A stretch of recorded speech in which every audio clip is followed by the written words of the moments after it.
On est dans une société aussi de classe, fortement, où évidemment l'histoire des pauvres et des opprimés n'est jamais l'histoire la plus importante. Donc en France, la lutte pour que l'histoire des ouvriers ou l'histoire des femmes devienne partie, et la vie des ouvriers, l'histoire de la classe ouvrière en France reste aussi un tout petit chapitre dans l'histoire nationale. Ou alors l'histoire des paysans, n'en parlons pas. On sait que l'histoire des pauvres poilus qui sont morts par milliers, comme ils étaient des jeunes de village, on s'en fichait complètement. Vous avez raison là-dessus.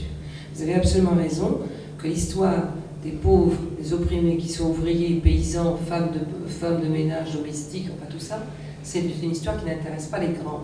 Et la conception de l'histoire en France, c'est l'histoire des grands. Oui, les grands. Là-dessus, mais par contre, ce qu'on ne doit pas oublier dans la question de l'esclavage, c'est la racialisation. Et ça, n'importe quel pauvre, le plus pauvre de France, n'a pas eu un ancêtre qui a été déporté d'un autre continent et dans sa déportation a été racialisé, c'est-à-dire transformé en quelqu'un, c'est-à-dire que sa couleur de peau l'a marqué comme étant associé à cette histoire nécessairement. C'est-à-dire qu'aujourd'hui, justement, vous ne pouvez pas être guadeloupéen, guyanais, martiniquais ou réunionnais sans que vous soyez associé à cette histoire. C'est ce que disait quand Frantz Fanon disait « Je voudrais, moi, redevenir un homme parmi les hommes, et je ne voudrais pas non plus, parce que l'autre vous fait payer cette histoire. » Et que je pense qu'un des désirs aussi, je pense pour, moi j'ai entendu de jeunes guadeloupéens, c'est de sortir de cette histoire pour ne plus être assigné non plus à cette histoire. Mais c'est pas par oubli, c'est pas... Alors évidemment il y a de la honte, mais c'est aussi, il y a aussi un désir de redevenir des personnes parmi les personnes. Mais c'est ça le côté positif.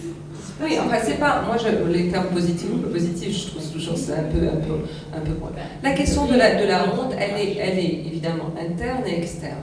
Qu'il y ait de la honte à l'intérieur de la société qui a été forte, guadeloupéenne, guyanaise, martiniquaise ou réunionnaise, qui a été fortement marquée, et notamment par la hiérarchie de couleur. Enfin, vous êtes Chabin, vous êtes Mulatresse, vous êtes Capresse, vous êtes ceci, cela, on le sait. Je veux dire, s'il y a un dégradé de couleur absolument, comme vous dites, bon alors celui-là il en a échappé, celui-là non. Donc tout ça marque très fortement. Et c'est intériorisé, c'est vrai. C'est vrai que c'est intériorisé. C'est vrai que de toute façon, s'il y a des jeunes aujourd'hui qui peuvent le dépasser ou vouloir le dépasser, c'est parce que aussi, moi je suis toujours, je veux toujours reconnaître ma dette. C'est aussi parce qu'il y a eu des gens avant, parce qu'il y a eu Aimé Césaire, parce qu'il y a eu Frantz Fanon, parce qu'il y a eu la lutte des ouvriers de cette usine, parce qu'il y a eu... enfin, tout cela, c'est aussi grâce à ça qu'aujourd'hui, des jeunes aujourd'hui peuvent vouloir aller plus loin, qu'il y a cette... voilà, c'est aussi ça. Donc, si vous voulez, cet homme, il est encore là, mais on voit que Sylvaine, elle peut faire ce film. Donc, le fils de Sylvaine pourra peut-être... Je veux dire, c'est aussi comme ça, les choses ne se passent pas en un seul temps, mais c'est vrai que la honte a pesé. Alors, parce que, et si la question qui est posée par Stéphane, c'est pas tellement qu'on veut s'intéresser plus particulièrement aux Blancs, etc., mais c'est qu'il y a, ce sont des colonies qui sont devenues des départements d'outre-mer français, donc nous sommes dans la République, hein, et nous allons l'être.